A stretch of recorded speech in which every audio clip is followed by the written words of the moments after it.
எல்லோரும் எப்படி இருக்கீங்க? இது ஒன் டே விலாக் தான். இது சண்டே மார்னிங் ஃபங்க்ஷன் வீடு அட்டன் பண்ணியிருந்தேன். ஒரு அண்ணன் அவங்க பொண்ணுக்கு காது குத்துற ஃபங்க்ஷன் தான் கிராண்டாக பண்ணியிருந்தாங்க. இப்போ நீங்கள் பார்த்துட்டு இருக்கிறது அந்த அண்ணனுடைய வீடு தான். உண்மையிலே அழகாக இருந்தது அந்த அண்ணன் வீடு. எதுக்கு அப்படி சொல்கிறேன்னா, நான் ஸ்கூல் டைம் பார்த்துருக்கேன். இவங்க ரொம்ப கஷ்டப்பட்டவங்க. அப்போ யாருமே இந்த அண்ணன்ட்ட பேசவே மாட்டாங்க. ஆனால் இன்றைக்கி அவங்களும் ஒரு நல்ல லெவலுக்கு முன்னேறி இருக்காங்கன்னா அந்த அண்ணனுடைய ஹார்ட் ஒர்க் மட்டும்தான். இதான் அவங்களுடைய ஒய்ஃபும் பொண்ணும். அன்னைக்கு பிரேக்ஃபாஸ்ட்டுக்கு என்ன கொடுத்துருந்தாங்கன்னா, பொங்கல், இட்லி, சாம்பார், கேசரி சட்னி கொடுத்துருந்தாங்க. உண்மையிலே ரொம்ப டேஸ்டியாக இருந்தது. நெக்ஸ்ட்டு அவங்க வீட்டுக்கு பேக் சைடு ஒரு கார்டன் வச்சுருக்காங்க. அதுவுமே நல்லா இருந்தது. அதில் வாழை செடி, முருங்கைக்கண்ணு, ஒரு சில செடிலாம் வச்சுருந்தாங்க.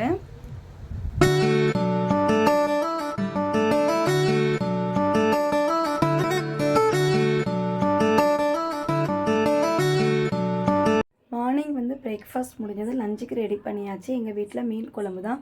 அதுக்கு ஒரு கடாயை எடுத்துக்கோங்க. தேவையான அளவு ஆயில், கடுகு, வெந்தயம் பொரிஞ்சதும் நம்ம அரைச்சி வச்சுருந்த இஞ்சி, பூண்டு, வெங்காய பேஸ்ட்டை ஆட் பண்ணிக்கிடுறேன். நெக்ஸ்ட்டு தக்காளியும் ஆட் பண்ணிக்கிடலாம். ரெண்டையும் நல்லா ஒரு தடவைக்கு நல்லா மிக்ஸ் பண்ணிக்கோங்க. நெக்ஸ்ட்டு இந்த ஸ்டேஜில் நான் புளிக்குழம்பு பொடி ஆட் பண்ணிக்கிடுறேன். நான் மகாராஜா குழம்பு பொடி தான் யூஸ் பண்ணுறேன். இதையும் நல்லா கிளறிக்கோங்க. எல்லாத்தையும் நல்லா மிக்ஸ் பண்ணி முடித்ததும் நான் அரைச்சி வச்சுருந்த தேங்காய், வெங்காயம் விழுதையும் ஆட் பண்ணிவிட்டு அதோட அந்த தண்ணியை ஆட் பண்ணிக்கிடுறேன். இப்போ எல்லாத்தையும் மறுபடியும் நல்லா மிக்ஸ் பண்ணிக்கிடலாம்.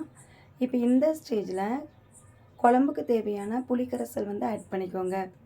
ஆட் பண்ணிவிட்டு ஒரு 10 நிமிஷம் கழித்து கொதித்ததும் கழுவி வச்ச மீனை ஆட் பண்ணிக்கிடலாம்.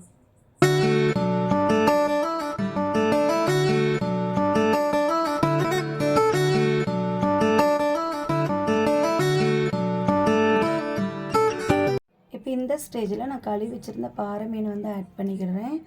ஆட் பண்ணி முடித்ததும் ஒரு தடவை கரண்டி எடுத்து அந்த மீன் துண்டு குழம்புல படுற மாதிரி ஸ்ப்ரெட் பண்ணி விட்டுருங்க. நெக்ஸ்ட்டு 10 நிமிஷம் கழித்து பார்த்தோம்னா நம்மளுக்கு மீன் குழம்பு ரெடி ஆயிரும்.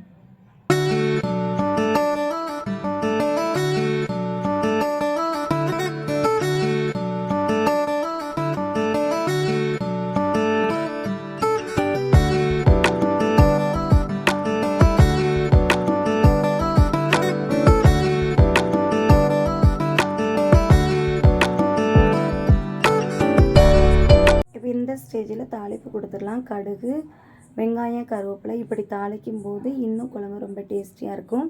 உங்களுக்கு விருப்பம் இல்லைன்னா இதை ஸ்கிப் பண்ணிக்கிடலாம். ஸோ அன்றைக்கி நான் மீனும் பொரித்து அந்த தோசை தவாவில் போட்டு பொரித்து எடுத்தாச்சு. இந்த ரெசிபி நெக்ஸ்ட் டைம் உங்கள் கூட நான் நெக்ஸ்ட் விலாக்கில் ஷேர் பண்ணிக்கிறேன். ஸோ அன்றைக்கி லஞ்சு இப்படி தான் முடிஞ்சது. ஒயிட் ரைஸ், மீன் குழம்பு, மீன் பொரித்தது.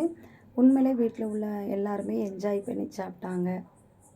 ஸோ நெக்ஸ்ட்டு நாங்கள் சாப்பாடு சர்ச்சில் தான் சாப்பிட்டோம். அதுதான் இப்போ நீங்கள் பார்த்துக்கிட்டு இருக்கீங்க.